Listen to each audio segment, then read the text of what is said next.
Hello everyone. In this demo, I'm going to demonstrate how to diverge replicas in Apache Zookeeper by intercepting network packets and modifying them. For those of you who don't know, Zookeeper is a distributed synchronization service that supports high availability of data by replicating the data on multiple nodes. Here we can see my Zookeeper configuration. I'm running Zookeeper in replicated mode, but only on my local machine. As you can see, I have 3 instances of Zookeeper set up: Server 1, Server 2, and Server 3.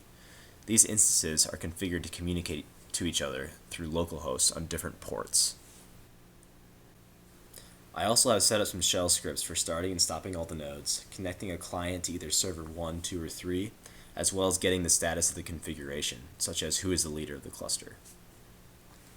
We'll end up using all of these scripts a bit later in the demo.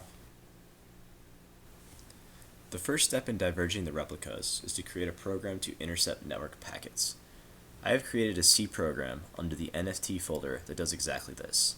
It intercepts outgoing network packets by filtering on a source port number and searching for a specific string within the content of the packet. In this case, it searches for the string my_data.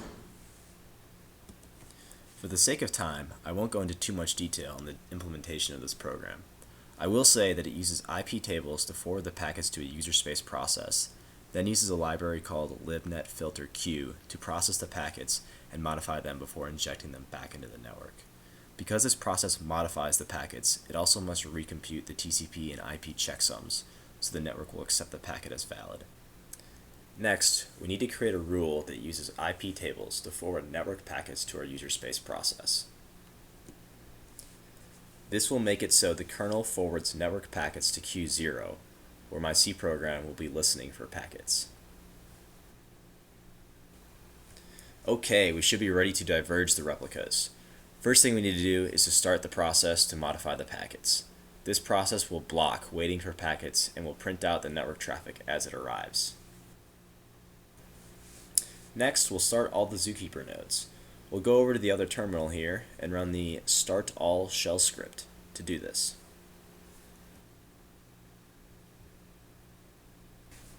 We can see on the left that this starts to generate some network traffic. We can now run the get status shell script to learn some information about the configuration of our Zookeeper cluster. As you can see, it displays information such as the client port a particular node communicates on, the network address of that node, and whether or not the node is a follower or a leader. In this case, the leader of our cluster is server 2. Next, we'll connect to server 2 and start creating some data in Zookeeper. It is worthwhile to note that we don't have to connect to server 2. We can connect to any node in the cluster and issue Zookeeper commands. All the proposals get forwarded to the leader. Once the leader hears confirmations from a quorum of the servers, the leader decides the proposal has been committed and then replicates the data on the other follower nodes. This would work just as well if we connected to server 1 or server 3. We can list the current Z nodes by typing ls root, just like a normal file system. We can see that there is only one Z node called Zookeeper, which is created by default. We'll create a new Z node by typing create/zktest my_data. This will cause Zookeeper to replicate the Z node on the other nodes in the cluster. We can verify that the Z node has been successfully created by typing ls root again and observing our created Z node. To see the data associated with the zktest Z node, we'll type get zktest. We can see that this returns the data that we associated with the Z node, which is my data. But what about the other nodes? Do the other nodes contain the same data that server 2 has?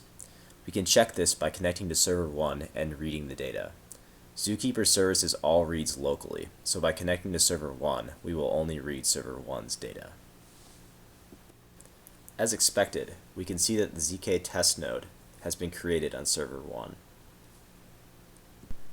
However, if we read the data, it returns something different. Instead of returning my data, server 1 has returned my stuff. Clearly, the replicas have diverged. This is due to the C process that is intercepting the network packets. Specifically, the packet sent from server 2 to server 1 that contains the string my data was intercepted and modified to contain the string my stuff instead of my data. Server 2 has no idea that the data is different from server 1, so it creates the Z node in its in-memory data tree structure, and services read requests normally. This concludes the demo on how to diverge replicas in Zookeeper. I hope you enjoyed it and possibly learned something.